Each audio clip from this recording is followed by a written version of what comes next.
Tangents and normals to an ellipse. No surprises here, just one new result in the second part of the video. Well, firstly, let's just look at a fairly straightforward question. Find the equations of the tangent to the ellipse. X is 4 cos theta, y is 3 sine theta at the point with parameter theta. And then find the equations of the tangents which pass through the point 8, 0. Well, we start as normal looking for the gradient. dy by dx is always the gradient. Here we're given everything in parametric form, so let's look at dy by d theta divided by dx by d theta. dy by d theta, 3 sine theta goes to 3 cos theta, and dx by d theta, 4 cos theta goes to minus 4 sine theta. Therefore, my tangent is y minus y1, which is 3 sine theta, is equal to m, which is minus 3 cos theta over 4 sine theta, times x minus x1, x minus 4 cos theta. Multiply up by 4 sine theta, 4y sine theta, minus 12 sine squared theta is minus 3x cos theta, minus minus is plus 12 cos squared theta.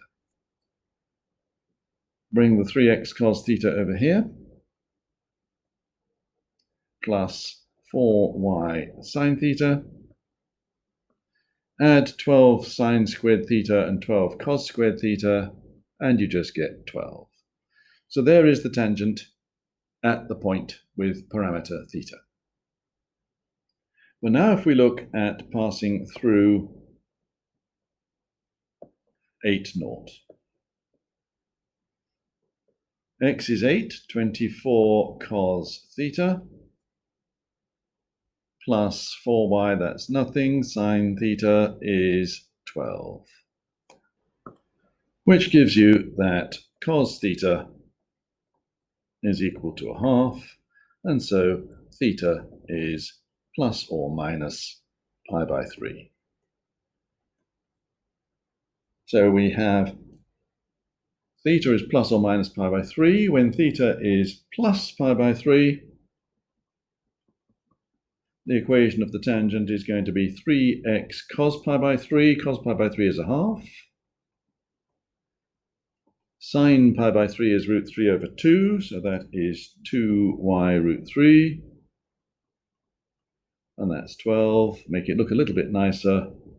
3x plus 4y root 3 is equal to 24. And when theta is minus pi by 3, the only difference is that sine of minus pi by 3 is minus root 3 over 2, and so we get 3x minus 4y root 3 equals 24. So now we have the equations of the two tangents going through the point 8, 0. And here they are. Parameter pi by 3, tangent going through 8, 0. Parameter minus pi by 3, tangent going through 8, 0.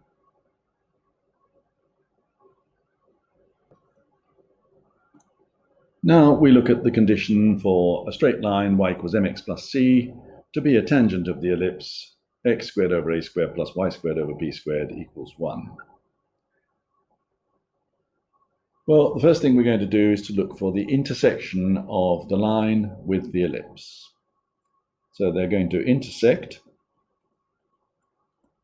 when, let's multiply up by a squared b squared, x squared b squared plus a squared, y is mx plus c, squared equals, we're multiplying both sides by a squared b squared. Multiplying things out and doing a little bit of collecting up at the same time, x squared times b squared And from the next bracket, we get a squared m squared.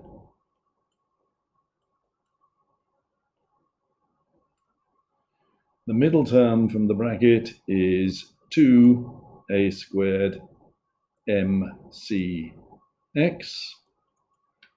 And the last term is a squared c squared, and subtract a squared b squared from each side. For a tangent, we need coincident roots.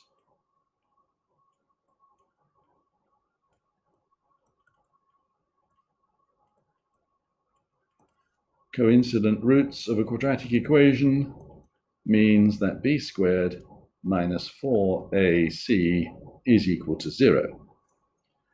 At this point, it's tempting to give up. B squared equals 4ac is rather awkward to work out, but there's no alternative, and if you do this and you work it out correctly, without any mistakes, everything just drops out. So, b squared is 4a to the 4 m squared c squared minus 4a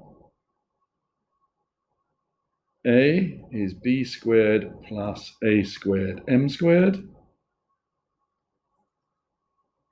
and c is, I'm going to factorize it, a squared times c squared minus b squared equals 0. Now we can see that a squared will cancel, and so will the 4. This leaves us with a squared m squared c squared minus, we've cancelled the 4, we've cancelled the a squared, so I'm going to have minus b squared c squared minus is going to give us plus b to the 4 minus a squared m squared c squared, and then I've got minus again, which is plus a squared m squared b squared is 0. Here, rather nicely, a squared m squared c squared has disappeared, and everything else has a b squared in it. So we've lost these two. Cancel b squared. So doing that, I'm left with minus c squared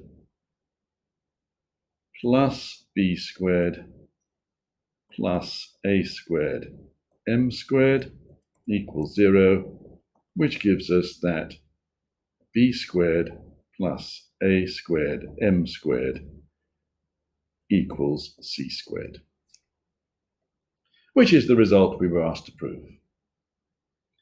You are allowed to use this formula in an exam, but I'm afraid it is not in your formula booklet.